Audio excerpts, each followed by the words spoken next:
Alam mo, sa buhay natin, maraming darating na ipaparaanan sa'yo kung paano ang maging masaya, kung paano bumuo ng isang mundo.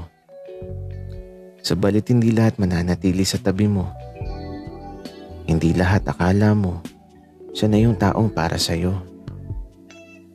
Pero maswerte ka kung manatili siya at sabayan ka sa mundong binubuo nyo. Isang taong pinili ka sa pagtupad ng sinimulang mundo na sa bawat araw ikaw ang pipiliin hanggang umabot kayo sa takip silim.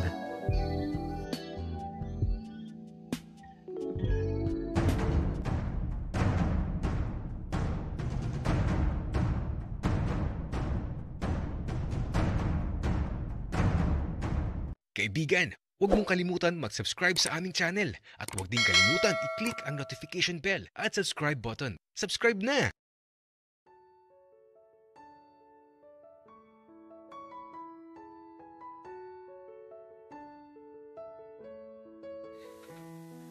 Kung iisipin, parang madali lang gawin yung mga gusto ko. Pero natatakot ako. Kasi naman, baka kapag nakuha na ni Daddy yung gusto niya, baka magbago na siya bigla. Ewan ko ba, naguguluhan ako. Kaya nga nagdadalawang isip ako kung itutuloy ko ba o hindi. Akala ko pa nga tulog na si Benji. Nasa labas kasi ako ng silid niya. Umiinom ako ng tubig tapos tumambay ako sa kusina. Baka sakaling lalabas ang papa ni Benji. Tapos kapag isinama ako sa silid niya, sasama talaga ako. Kasi kapag ginapang ko siya, para namang wala akong respeto. Nakakailang basong tubig na ba ako? Nakakarami na pero wala pa din. Naihinang ako kaya ito. Nag-CR na muna ako. Kaya lang, paglabas ko sa CR, nakita ko si Benji. Gising pa pala siya. Akala ko naman itulog na. At ito nagugutom daw siya. Kaya naman, sinamahan ko na lang sa pagkain. Busog pa kasi talaga ako sa dami ng tubig na nainom ko. Kaya naman nung matapos makakain ito, bumalik na lang ako sa silid ni Benji. Nahiga na ulit siya at ako naman, hindi ako makatulog sa kakaisip kay Daddy David. Nagkukwentuhan nga lang kami ni Benji tungkol sa school. Hanggang sa ito, di na siya sumagot. Ato ba? Nagihilik na siya. Pero mahina lang. Halatang nakakatulog na. Ako ba? Ano bang gagawin ko?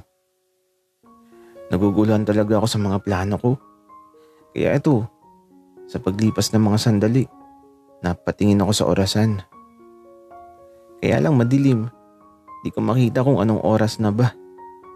Basta, parang madaling araw na. Hanggang sa ito, dahan-dahang bumubukas ang pinto. Kinakabahan ako. Kasi naman, ganun yung napanood ko kanina. Naku naman, may multo ata dito.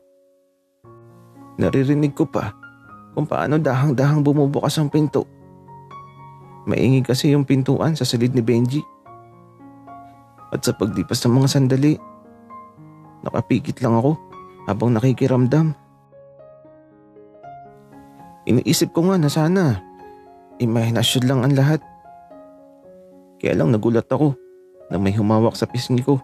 Kaya ito, binuksan ko ang mga mata ko. Sa halip na matakot, napangiti ako sa nakita ko. Si Daddy. May binabalak din ata na masama.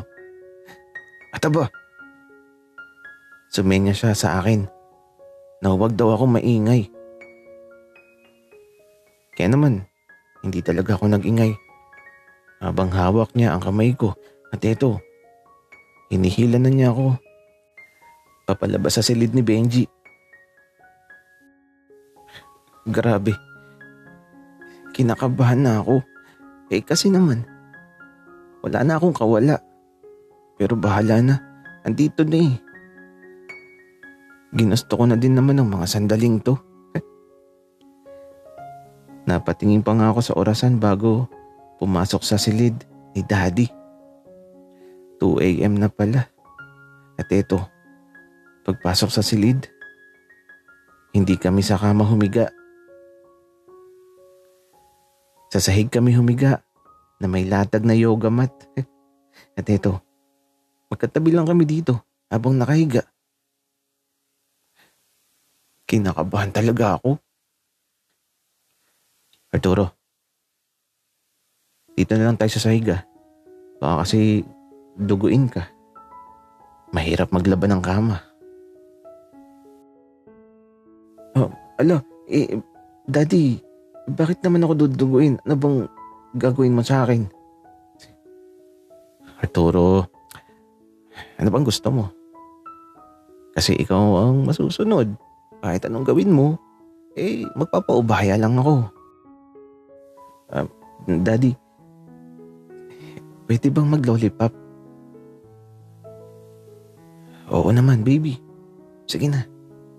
Magpakasawa ka. Gawin mo lahat ang gusto mo. Daddy, ang liwanag. Nahiya ako. Baby, huwag ka na mahiya. Tsaka, gusto ko na nakikita kita. Para naman makita ko kung napapasaya ba kita. Sige po. Ikaw po ang bahala. Kaya ito, nagsimula na ako. Para akong nagbabalat ng suman.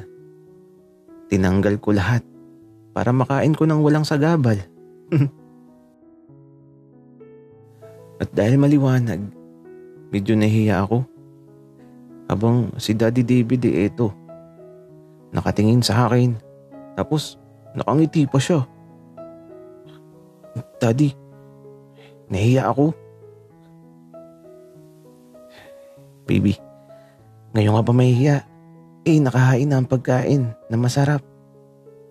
Dali na, kain na. Kaya ito, medyo nahihiya talaga ako pero andito na eh. Tama naman si Daddy.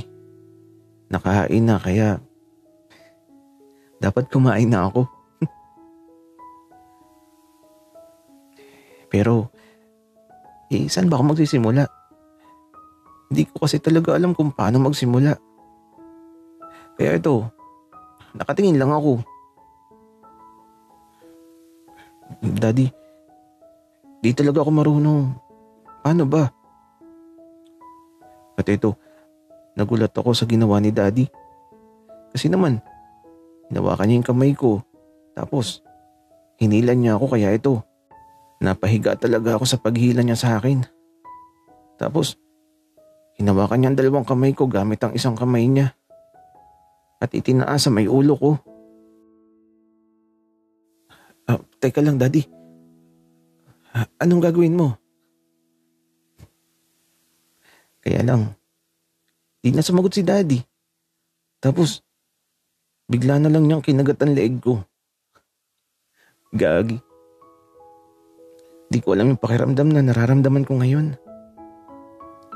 Magkahalong kiliti, saya, at ewan ko ba. Pero gustong gusto ko naman. Pero tinutulak ko si Daddy kasi nakikiliti ako. Pero ayaw niyang tumigil. Hindi na ako makawala kasi sinakyan na niya ako. Baby, huwag kang maingay. Baka magising si Benji. Sobrang ingay ko ba, Daddy?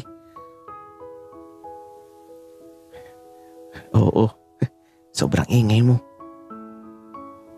Wika ni Daddy na ito, tinakpan niya ng isang palad niya yung bibig ko. Kaya ito, Hindi na ako makapag-ingay. At nang ipagpatuloy na niyang ginagawa niya, pakiramdam ko'y kinakain niya ako ng buhay. Wala na lang talaga ako nagawa sa mga nangyayari. Walang kawala. Walang kalaban-laban. Pero gagi. Nasa leeg pa lang si Daddy, pero parang mamamatay na ako sa pakiramdam na di ko pa naranasan sa buong buhay ko. Leeg pa lang. Tumatarak na ang mga mata ko. Naku naman, bahala na kung anong mangyari basta ibibigay ko ang lahat kay Daddy David ngayong gabi.